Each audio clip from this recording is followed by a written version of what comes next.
Align yourself with successful people that you can get a hold of at any time.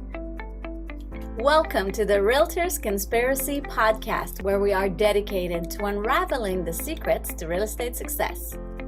I'm your host, Maud Léger, and each week we bring you insights from top realtors, entrepreneurs, and innovators, sharing their success stories, mindset, processes, motivations, and the key to their success.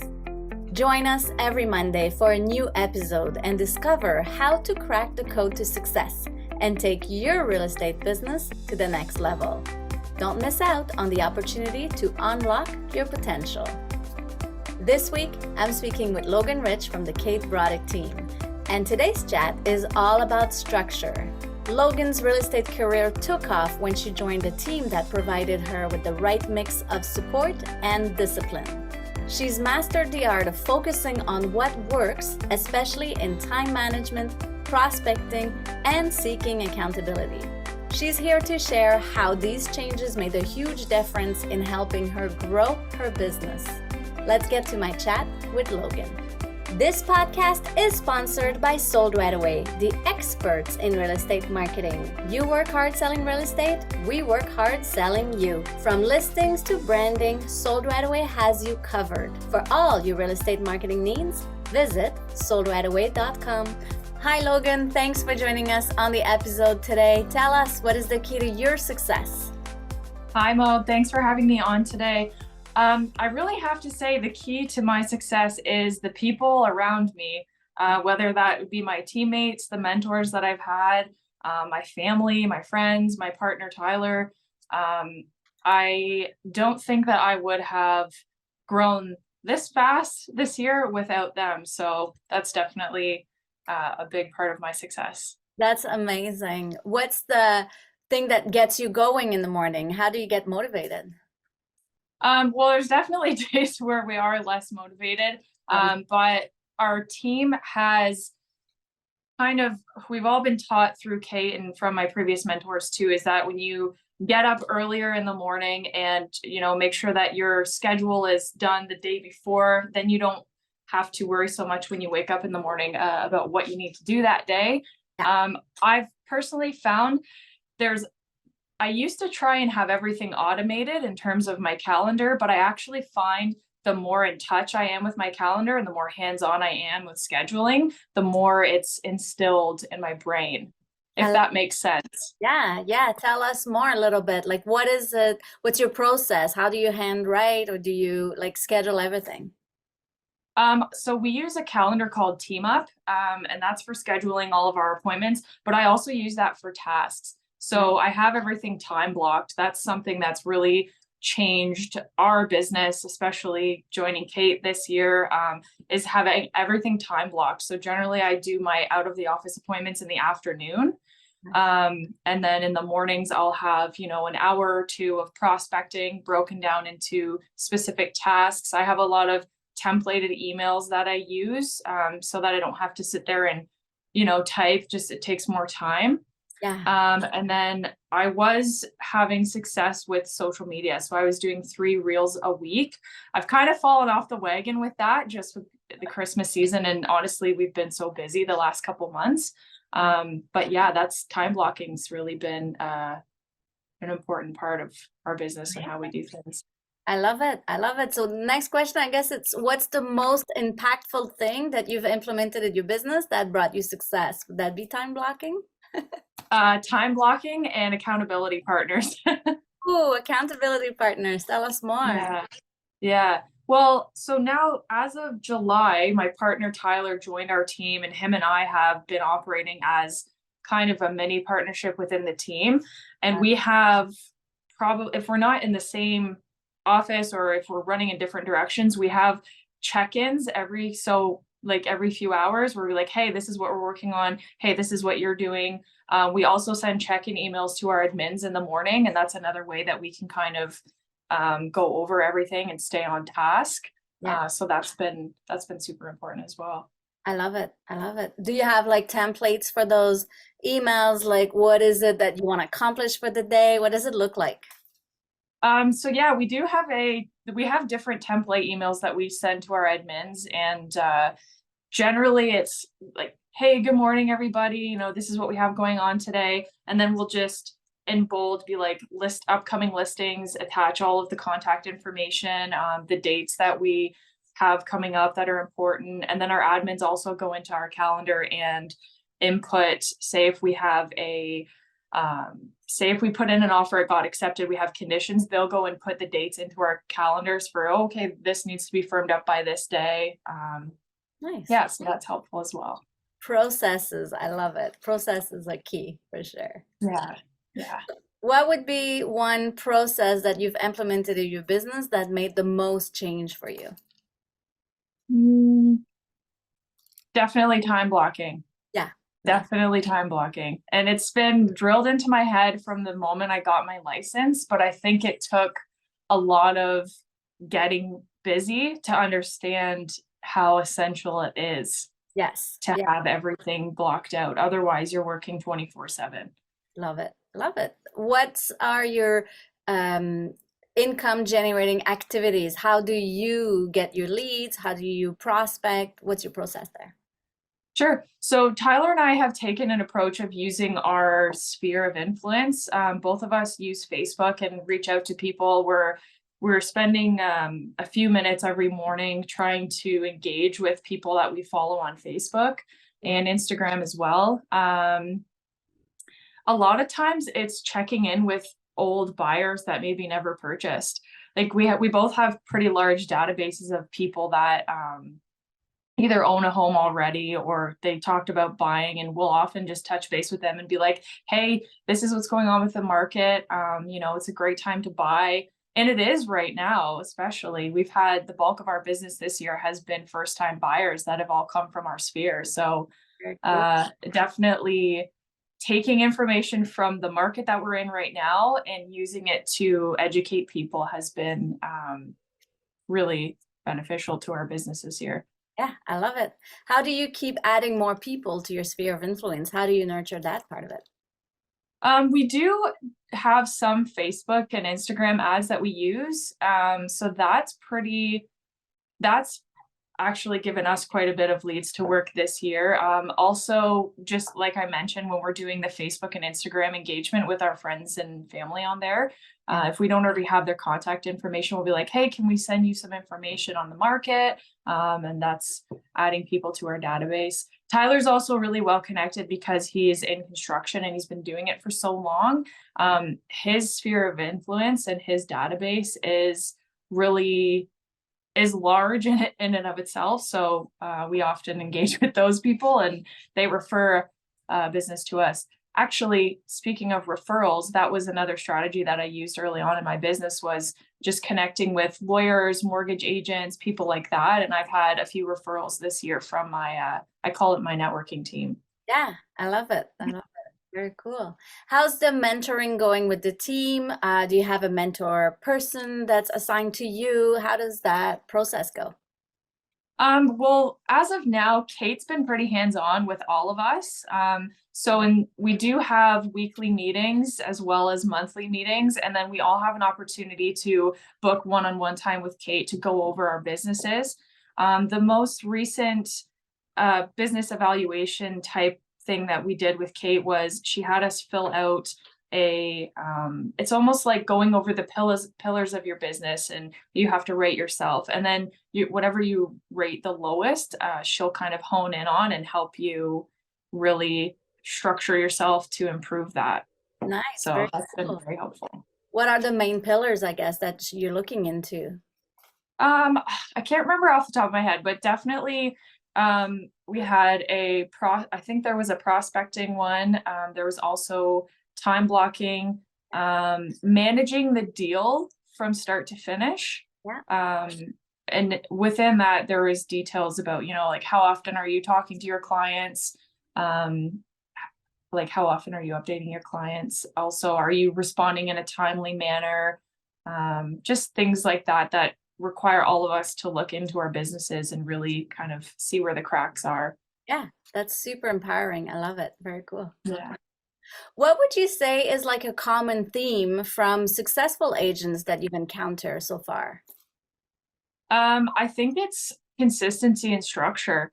When I first started, before I really started working my database and understanding the importance of talking to people every day, I'm not sure that I treated it like a full-time job. I think a lot of people get into it and they think, oh, I'll have more time if I get my real estate license, deals will just come to me. And it's you get a harsh reality check when Yeah. you go a few months without doing anything. You're like, oh, okay, this isn't just a willy-nilly part-time job. You have to be in working leads. And then once you get busy, you realize like, wow, this is consistency showing itself now in my And business that keeps coming. yeah, I love it. The structure, the time blocking, Mhm. it all felt together that it had Yeah. to grow. That's amazing. Yeah. Cool. Well, we have a rapid fire questions in the episode, and so just a few different questions from marketing to social media to advice. So, are you Okay. ready for rapid fire questions? Right after I drink my coffee, yes. Nice, love it. Okay, we're good. Nice. So, what is your best marketing strategy? Uh, the reels, if I'm consistent, engagement online, and the Facebook and Instagram ads. Love it. What's your best social media tactic for real estate growth? Definitely education and like an unstructured education. If I'm driving and I think of something, or if I'm working with a tenant and they have an issue, I'm like, hey, this is an opportunity to educate. So I'll make a quick reel. Hey guys, if you're doing this, make sure you XYZ, just educating always. Love it. Love it. That's amazing. What's your most effective social media platform? Instagram. Oh, cool. What's your advice for new realtors starting out? Align yourself with successful people that you can get a hold of at any time. Love it. Don't treat it like a part-time job. Make sure that you have somewhere that you can show up every day, or people that you can talk to every day that are in your corner, that can mentor you. That's amazing. So elevating. What's your top income generating activity? That's a tough one. Trying to think of the business we've had this year and what's got us that.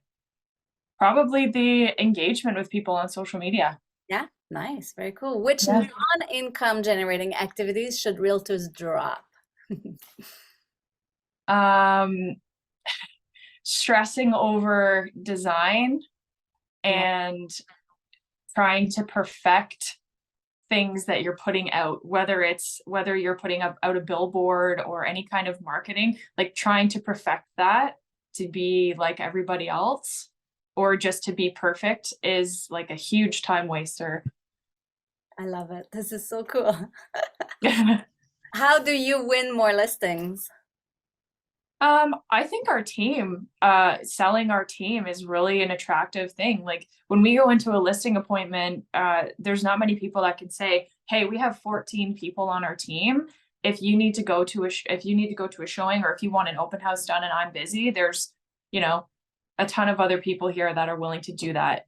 Plus our admin team, Yeah. it's just a huge benefit. And also we do spend a lot of time researching listings before we even get to the property.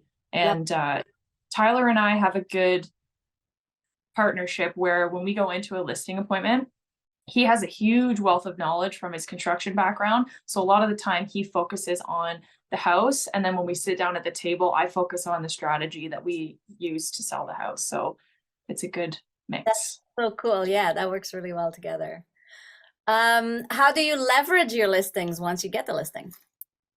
So the first thing we do when we get a listing is we start doing our coming soon posts. We also use Facebook Marketplace for our listings. We do advertisements on Facebook and Instagram with our on our social media platforms.